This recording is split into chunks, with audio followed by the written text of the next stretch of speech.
Hi all, welcome to Blasters arena. വളരെ കൃത്യമായ പ്ലാനിങ്ങോട് കൂടിയാണ് മോഹൻ ബഗാൻ ഈ സമ്മർ ട്രാൻസ്ഫർ ജാലകത്തിൽ ഇപ്പോൾ പ്രവർത്തിച്ചു കൊണ്ടിരിക്കുന്നത്. വിദേശ താരങ്ങളുടെ കാര്യത്തിൽ വലിയ മാറ്റങ്ങൾ ഒന്നും വരുത്താൻ അവർ ആഗ്രഹിക്കുന്നില്ല. എന്നിരുന്നാലും രണ്ട് വിദേശ താരങ്ങളെ അവർ സൈൻ ചെയ്തേക്കും. ഇന്ത്യൻ താരങ്ങളെ കൊണ്ടുവരാനാണ്, പ്രത്യേകിച്ച് പ്രതിരോധ നിരയിലേക്ക് ഇന്ത്യൻ താരങ്ങളെ കൊണ്ടുവരാനാണ് അവർ ഇപ്പോൾ ശ്രമിക്കുന്നത്. മെഹ്താബ് സിംഗ്, രാഹുൽ ബാക്കെ, അതുപോലെ തന്നെ അഭിഷേക് സിംഗ്, ഈ മൂന്ന് താരങ്ങളെയും കൊണ്ടുവരാൻ അവർ ശ്രമിക്കുന്നു എന്നുള്ള റിപ്പോർട്ടുകൾ ഉണ്ടായിരുന്നു. മെഹ്താബ് സിംഗ് മോഹൻ ബഗാനിലേക്ക് തന്നെയാണ് എന്നുള്ള റിപ്പോർട്ടുകളായിരുന്നു പുറത്തേക്ക് വന്നിരുന്നത്. പക്ഷെ ഒരു ചെറിയ ട്വിസ്റ്റ് ഇപ്പോൾ സംഭവിക്കുകയാണ്. മെഹ്താബ് സിംഗ് ഇപ്പോൾ മുംബൈ സിറ്റിയിൽ തന്നെ തുടരാനാണ് ഏറ്റവും കൂടുതൽ സാധ്യതകൾ കാണുന്നത്.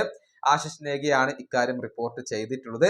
എന്ത് വില കൊടുത്തും മെഹ്താബിനെ നിലനിർത്താനുള്ള ശ്രമങ്ങളിലാണ് ഇപ്പോൾ മുംബൈ ഉള്ളത്. അതുകൊണ്ട് തന്നെ കോൺട്രാക്ട് പുതുക്കുന്നതുമായി ബന്ധപ്പെട്ടുകൊണ്ടുള്ള ചർച്ചകൾ ഇപ്പോൾ പുരോഗമിച്ചു കൊണ്ടിരിക്കുകയാണ്.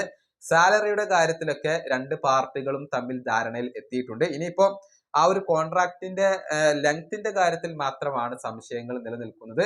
ബാക്കിയെല്ലാം ഓക്കെയാണ്. അതായത് മോഹൻ ബഗാന് നിലവിൽ മെഹ്താബിനെ കിട്ടാൻ സാധ്യതയില്ല എന്നാണ് ഇപ്പോൾ അറിയാൻ കഴിയുന്നത്. ഇനി രാഹുൽ ബാക്കയുടെ കാര്യത്തിലും ഒരു മാറ്റം സംഭവിക്കുന്നുണ്ട്.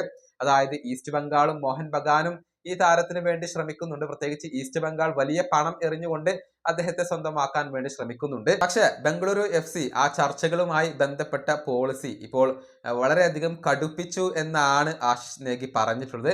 അതായത് രാഹുൽ ബാക്കയെ കൈവിടാൻ ബംഗളൂരു FCക്ക് വലിയ താല്പര്യമില്ല.